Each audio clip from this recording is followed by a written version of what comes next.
تو جان و تن. میخوانم بحری خراسان، مردم همه شاد و خندان. مبارک باد این آزادی بشرچه خراسان.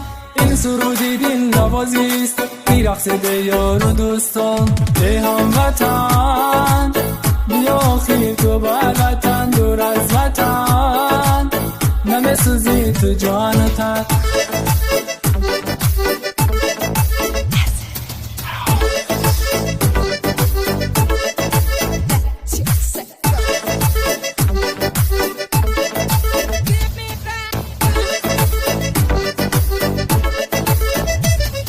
خوب و دلارا خراسان، بحری سرود زیبنده ای.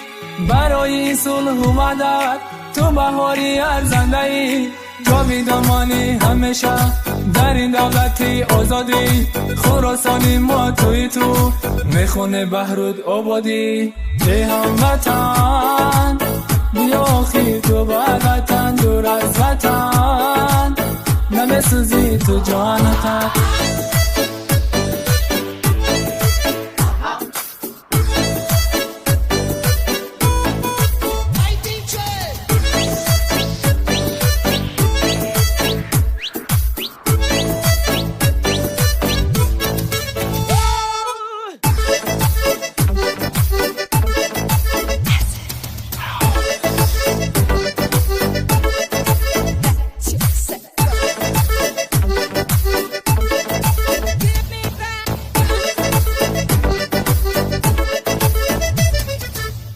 دمنوت خراسان، باغ و چمنوت خراسان.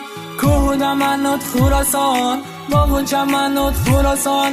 زبنده ملتی ما نام شیرینوت خراسان.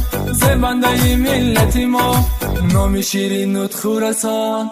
ای هموطن بیا خیل تو بر وطن، دور از وطن نمیسوزی تو جان و تن. میخوانم بحری خراسان، مردم همه شاد و خندان.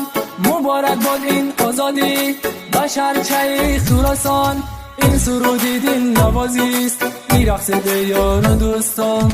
ای هموطن بیا خیل تو بر وطن، دور از وطن